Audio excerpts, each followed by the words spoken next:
Hello friends, ഇന്ന് ഞാൻ വന്നേക്കുന്നത് ഒരു കൺസീലറിന്റെ കൺസീലർ യൂസ് ചെയ്യുമ്പോൾ നമ്മൾ ഉപയോഗിക്കുന്ന ഒരു ട്രിക്കിനെ പറ്റിയാണ്.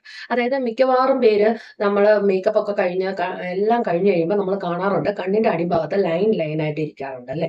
അപ്പൊ അത് എന്താ കാര്യം എന്ന് വെച്ചാൽ പ്രോഡക്ട്സ് നമ്മൾ യൂസ് ചെയ്യുന്ന ആദ്യം ഫൗണ്ടേഷൻ, പിന്നെ കൺസീലർ, അതിന് ശേഷം നമ്മൾ പൗഡർ, ഇതെല്ലാം യൂസ് ചെയ്ത് വരുമ്പോൾ കണ്ണിന്റെ അടിഭാഗമാണ് കുറച്ച് ഡ്രൈനെസ് പെട്ടെന്ന് ഫീൽ ചെയ്യുന്നത്. അപ്പൊ അത് മാറാൻ ഒരു ഈസി ആയിട്ടുള്ള ഒരു ട്രിക്കാണ് ഞാനിവിടെ പറയാൻ പോകുന്നത്. അതായത് നമ്മൾ ഉപയോഗിക്കുന്ന ഒരു മേക്കപ്പ് ഫിക്സർ, അത് നമ്മൾ ഒരു കൺസീലർ ബ്രഷിലായിരിക്കുമല്ലോ നമ്മൾ അപ്ലൈ ചെയ്യുന്നത്. അപ്പൊ ആ സ്ഥലത്ത് നമുക്ക് എന്താ ചെയ്യാൻ പറ്റുന്നത്, ഇതിലേക്ക് നമുക്കൊന്ന് ഈ ഫിക്സർ ഒന്ന് നമുക്ക് സ്പ്രേ ചെയ്യാം.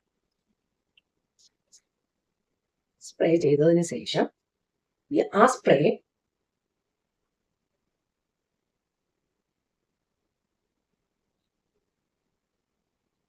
ആ സ്പ്രേ ചെയ്ത ബ്രഷ് ഞാൻ എൻ്റെ കണ്ണിന്റെ അടിഭാഗത്തേക്ക് ഞാൻ പ്രസ് ചെയ്യും.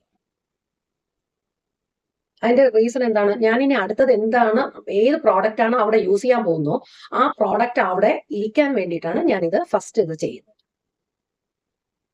അതിനുശേഷം നമുക്ക് ഒരു പൗഡർ ഫൗണ്ടേഷൻ ഇത് ഞാൻ എടുത്തിട്ട് അത് ഈ ഡാബ് ചെയ്ത് ഇതിലേക്ക് എടുക്കുന്നു. എന്നിട്ട് ഞാൻ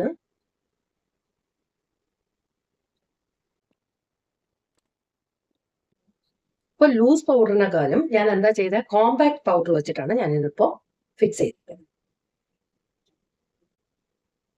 അന്നേരം അതവിടെ ലോക്ക് ആവുകയാണ് ചെയ്യുന്നത്.